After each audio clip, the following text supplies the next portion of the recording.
What's going on, everybody? It's Mantomanfootball here. Week 2 of the NFL. It was a really good week of games. Um, lot of big hits by defenses. Defenses are stiffening up, man. Justin Herbert knocked the dude out cold. Did y'all see that? It was insane. It was insane. Yeah, Dylan thinks I'm crazy, but it's all good. Uh, NFL coaches getting fined for not wearing masks, like $250,000, which is also crazy. But just a really good week of football. But we've definitely seen enough from these NFL teams. Me and Dylan are going to make some choices today. Dylan, what are we going to talk about? All right, yeah, man, we've seen enough. I think we're gonna pick two quarterbacks today that are impressive to both of us. We're gonna pick a team that stands out as the worst team, worse than expected, definitely, and then a team that is better than expected. So, man, I'm gonna pass it right back to you. Give me two quarterbacks that have impressed you so far. So from week 2, man, I think the two best quarterbacks that I saw were Gardner Minshew and Ryan Tannehill. They were like the most impressive. It was like the most impressive quarterback play I've kind of seen. Gardner Minshew had 2 picks in this game. One really was not his fault. I think he only had one, but he threw for 339 yards and 3 touchdowns against a Titans defense which is known to be stiff, and they're known to be really good. Jacksonville kind of constantly kept the pressure on him, constantly continued to produce. Gardner Minshew looks phenomenal in the pocket. The guy has some ridiculous pocket awareness. Pocket will be collapsing around him, and he just like squirts out the back, and he's running towards the sideline. It is unreal. Ryan Tannehill doesn't really move much. He's an old guy. I think he's about 40 years old. Guy still has a cannon of an arm. You know, I know he didn't really play too much in the NFL. I know he's been in the NFL a long time, but he's been riddled with injuries. But the guy can sling the rock around. And he does a fantastic job of handing Derrick Henry the ball 30 times a game. So you can't beat that. But Ryan Tannehill's been really good. I think he's been one of my very impressed. He did well last year. I was curious to see if he can continue to produce. I think he has. Gardner Minshew has also showed me some crazy stuff. Yeah, I'm impressed with Gardner Minshew too. You know, it's kind of one of those things we talked about before the season was, you know, a lot of people were kind of picking the Jags to be bad, and I was like, where did Minshew Mania go? This guy's really good. And you know, he's continued to look like a good quarterback. And you know, they may have a franchise guy there in Jacksonville for sure. Absolutely, he's got some good weapons in there. DJ Chark is really starting to produce for him, and I think they're going to be a great. They're surprisingly going to be a tough team to beat. They're going to battle people out. I really thought they were going to struggle this year, but I mean, their defense is still doing well. Well, I said defense is still doing well. They got to put 30 on them, but their offense is keeping them in these games. Gardner Minshew is keeping them in these games. They don't have a running back anymore. James Robinson is their running back. He had 102 yards and a touchdown. So I don't know if not having Leonard Fournette is helping them or hurting them, but I mean, James Robinson had a good day for a guy that we really didn't even talk about prior to the season. True. An undrafted guy for sure. Absolutely. And man, I'm gonna go ahead and jump into my 2 most impressive quarterbacks this far into the season. I am full aboard the Kyler Murray hype train. I think this is the NFL MVP this year. I love what he's doing. I think he's a perfect fit for the air raid offense. You look at the talent they have there in Arizona, and he is the perfect distributor of the football. You know, they can push it vertically. He seems to be a quarterback who is, you know, making smart decisions too. He's not just forcing it down the field. He's taking his checkdowns when they're there. And then he's a phenomenal athlete. He had 2 rushing touchdowns again this weekend after having 100 rushing yards and a touchdown versus the 49ers in week 1. You know, Kyler Murray is balling on a whole different level. He's had to play against 2 teams too that you know, we felt like coming into this season, the biggest question mark for the Cardinals was going to be their offensive line. And they've had to play against arguably, you know, the 2 best defensive lines in football. You know, and Kyler Murray's handled him. You know, Kyler Murray, you can't hardly hit him. You know, he's really smart about, you know, getting down, not taking contact. He's, you know, avoiding pressure when it's there. You know, and then he's throwing it all over the field. He's running all over the field. You know, this is a guy I'm excited to watch him, you know, as he gets to play against, you know, teams that aren't as good on defense. And so I think Kyler Murray is going to continue to have a great year. And then my second quarterback is Josh Allen. Is another quarterback that is just kind of slowly, you know, continued to get better. He's a young quarterback. He, struggled a little bit with, decision making and turnovers. Still kind of has a fumble problem, but he's getting much better. They added, Stephon Diggs, and now what you're seeing is an offense that's run through him, and they're explosive right now. Josh Allen is making good decisions. He's accurate with the football. Could definitely still cut down on the fumbles, but he's again, he can run, he can throw. He's everything you want in the quarterback. And he can be your whole offense for you. So I think Josh Allen's very impressive so far. Excited to see if he can continue putting up the numbers he is, because he's on his way to being kind of considered that second tier of quarterbacks, and a very good one. Yeah, and he'll get tested this week. People are getting McVayed right now, Dylan. We talked about this. People are getting McVayed. They play the Los Angeles Rams this week. It's 2-0 versus 2-0. We're gonna see who comes out on top. So I think Josh Allen has a good matchup this week, and it'll opportunity to prove himself. Yeah, absolutely, a great opportunity to prove himself.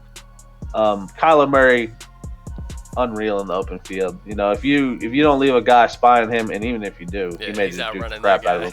Yeah, he's just gonna outrun him. Yeah. So he's a tough man to deal with. He's small, he's shifty, he can throw the ball, on the run. I watched him sling the rock he was rolling out to his right, set his feet, threw it downfield right on the sideline, dropped the dime. So Kyler Murray is definitely dangerous.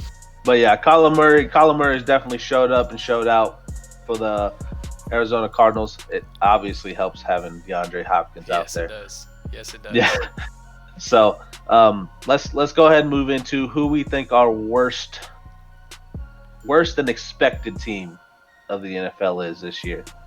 Yeah, you want me to go first here? I've got the Carolina Panthers.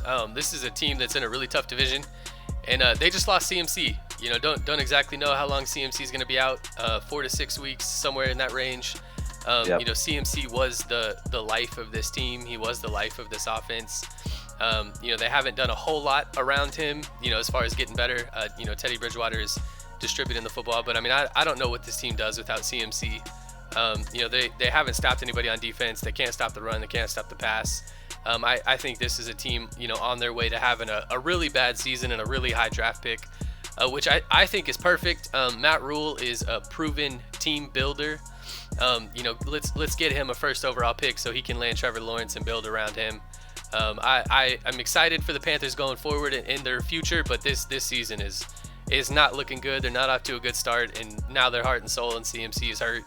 And I'd honestly, man, I'd just shut him down and let him take the year off, and let's build a team here. Let's not worry about winning this year. Yeah, absolutely. Especially if he's out the full 6 weeks. If you drop all 6 of those games, might as well just let him rest. Well, yeah. Just let him rest. Sit the COVIDs out. Put him on IR. Sit the COVIDs out. And let him live life. Is it too late to opt out? I don't know, but I think he's gonna get paid no matter what now. But CMC is definitely the heart and soul of this Panthers defense. He was hell. Let's just say he was the heart and soul of this defense and offense. He did everything for this team. He did it all. He should have lined up and played linebacker for the Panthers. But yeah, CMC down. Like, man, we talked about it before we started the video. Just take what I said about the Panthers. Just hold it up right here. Bring a lighter. Light it on fire because they're done. I really thought the Panthers were going to be really good this year. Teddy Bridgewater can do okay, but CMC is definitely the heart and soul of this team, and now they really don't have much to work with. So if they drop the next at least 4 out of the 6 games that CMC's out, I think you kind of have to just let him sit, rest, and be healthy for next year, and just live to fight another day. And absolutely, like you said, build the team. But let's move into my worst team of the NFL. I know the Jets were looked at to be okay this year. They traded Jamal Adams away, which obviously hurt their defense a lot, but this Jets team just has nothing. Sam Darnold can sling the rock, he can move, he can throw, but they don't have receivers. They don't have an offensive line. Their defense is struggling. They just look pathetic. It's just a bad look for the Jets. They just don't look very good. They played the Bills week 1. They got smashed. They came out and played the 49ers week 2, got smashed. They just don't look good. They're like, I think guaranteed they'll be a 1 or 2 pick in the 2021 draft. Yeah. And I hope for Sam Darnold's sake they have a new coaching staff and start to kind of put some pieces around him. They drafted an offensive lineman this year in the first round, but I mean they need so much more. They don't have wide receivers, they don't have running backs, they don't have offensive line, they don't have a defense either. So I mean, I really think that Sam Darnold could be a good quarterback. The man needs something around him. He doesn't have anything at the moment. So yeah, man. Let's go ahead and let's jump into a team that is better than expected so far. How are you feeling? Absolutely, for me, it's got to be the Oakland Raiders. Coming out the week 2-0, John Gruden has turned this team into a productive, well-oiled machine. Beat the Saints 34-24. Like, you can't really beat that. John Gruden showed up, coaching his butt off, especially against the Saints. Derek Carr played a phenomenal game. Derek Carr has really impressed me throughout this week. 28 of 38. He had 282 yards, 3 touchdowns, 0 interceptions. Obviously, that's a huge part in football. Is if you can win that turnover battle, you can win games in the NFL. Derek Carr balled, and so Josh Jacobs also balled. They fed him a lot. 27 carries, 88 yards. The Raiders are looking like the real deal. And you've got the speedster Henry Ruggs. They drafted in the first round. Didn't really have too many catches. He was coming off a knee injury, so hopefully he's doing okay. But Darren Waller will pick up the slack. I think we've noticed that. He should. Yeah, 12 receptions, 103 yards, and a touchdown. The boy is just ridiculous. He can do it all. It's funny because if you look at the stats, Derek Carr spread the love around. Other than he spread the love around and then fed Darren Waller all at the same time. They had 1, 2, 3, 4, 5, 6, 7, 8, nine receivers all get a touch, with Jason Witten being the last with 1 reception and 3 yards. So, old man Witten. Old man Witten. But yeah, the Raiders really impressed me. 2-0 this week, which is honestly better than I expected from them. They do play the Patriots this week. They get to play little Cam Newton. Cam Newton has looked very good to start this week. He did get stoned on the 1, but apparently, they had been running that play all game. They should have expected it, and they did expect it, and they stopped them. So Seahawks are no team to play with either. So for sure. What's your best team looking like, Dylan? Yeah, man, I think better than expected by far is I really like what the Rams are doing right now. We had some question marks for them coming into the season. We minus Todd Gurley, minus pieces on defense. The Rams, their offensive line is back. They're healthy and they're moving the football at a annoyingly good rate again. It's one of those things where they've got that simplified offense. They run 6 plays. Everything is based around the outside zone. All their play action, all their quick game is based off of that. And they're back to doing it, man. And they're looking really good. They're looking good on defense.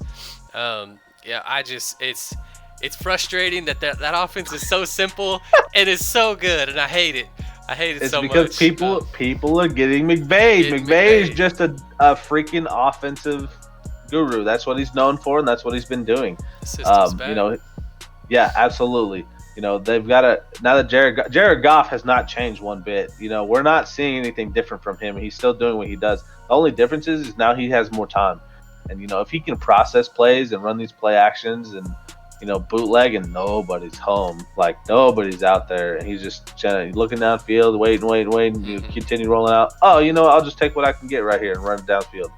Like the Rams have just an offensive scheme that people just can't seem to figure out. Dallas Cowboys can figure it out. Eagles struggled against it.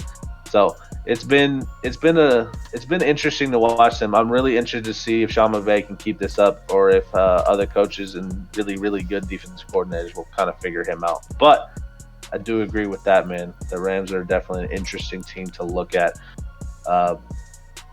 Let's go ahead and move on to week 3. Week 3 of the NFL.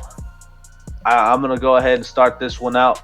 The game of the week for me is the Packers and the Saints. We got the two old men, Aaron Rodgers, Drew Brees, rolling out the backfield. Man, it's going to be a good game. They're both going. I think that this game kind of boils down to the defenses for these teams.